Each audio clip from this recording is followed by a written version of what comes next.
दोस्तों नमस्कार। भारत सरकार द्वारा उठाए गए एक कदम को लेकर बहुत ही बड़ी खबर निकल कर आ रही है, जिससे पड़ोसी दुश्मन देश की सरकार और सेना के माथे पर चिंता की लकीरें देखी जा सकती है। वहीं इस खबर के आने के बाद चीन के विरोधी देश जैसे दक्षिण कोरिया, जापान, अमेरिका भारत की तारीफ करते नहीं थक रहे हैं, क्योंकि भारत ने काम ही ऐसा कर दिया है। लेकिन यह खबर आखिर है क्या और भारत ने ऐसा क्या मास्टर स्ट्रोक चल दिया है जिसकी चर्चाएं पूरे विश्व में हो रही हैं। इसी पर विस्तार से बात करते हैं और शुरू करते हैं हमारी आज की पोस्ट। तो दोस्तों आपको पता ही होगा और मैंने भी आपको पोस्ट के माध्यम से बताया था कि वियतनाम भारत से 5000 करोड़ रुपए की ब्रह्मोस मिसाइल को लेकर एक बहुत ही बड़ी डील फाइनल करने जा रहा है और वियतनाम चाहता है कि भारत जल्द से जल्द इन मिसाइलों की डिलीवरी करना शुरू कर दे। और इसी को ध्यान में रखते हुए 19 जून को वियतनाम के रक्षा मंत्री भारत पहुंचे ताकि इस डील को लेकर बातचीत फाइनल की जा सके। इसी संबंध में इन्होंने भारत के रक्षा मंत्री राजनाथ सिंह से कई दौर की बैठकें की और कई तरह की डिफेंस डील को लेकर इनमें विचार विमर्श हुआ,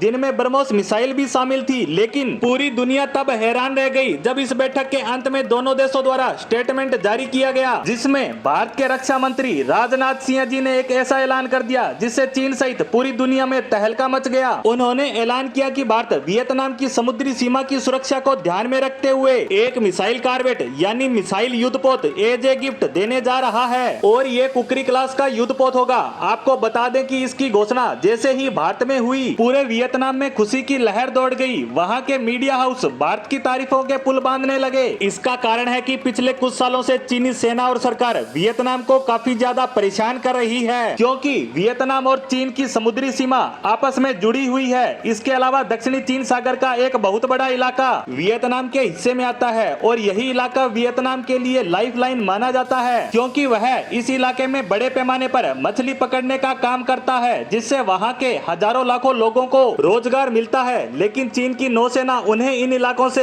बाहर खदेड़ देती है। इसी कारण वियतनाम चीन से काफी ज्यादा परेशान है। लेकिन वियतनाम की जनता भी काफी ज्यादा बहादुर है। 2 दशक पहले तक वह चीन का मुकाबला करते दिख जाते थे, लेकिन वियतनाम के साथ समस्या ये है कि वह चीन के मुकाबले बहुत छोटा देश है और उसके पास चीन की तरह बड़े बड़े युद्धपोत नहीं है। लेकिन अब भारत उन्हें ये देने जा रहा है और वह भी बिल्कुल मुफ्त। इसके साथ ही वियतनाम भारत से बड़े लेवल पर ब्रह्मोस ले रहा है और इसी कारण चीन काफी ज्यादा परेशान है। वहीं यह सब ब्रह्मोस और मिसाइल कॉर्बेट तक नहीं रुकने वाला। दोनों देशों के बीच अन्य हथियारों को लेकर भी बातचीत चल रही है, जिसमें आकाश एयर डिफेंस सिस्टम जैसे हथियार भी शामिल हैं। अब आप ही विचार कीजिए कि 2 दशक पहले तक वियतनाम के लोग सिर्फ राइफल की सहायता से चीनियों की नाक में दम करके रखते थे। अब उनके पास इतने खतरनाक हथियार होंगे तो वे चीन का क्या हाल करेंगे। इसीलिए इसे भारत का मास्टर स्ट्रोक बताया जा रहा है। अब आप सोच रहे होंगे कि वियतनाम का भला करके हमारा तो नुकसान हो गया, तो मैं आपको बता दूं कि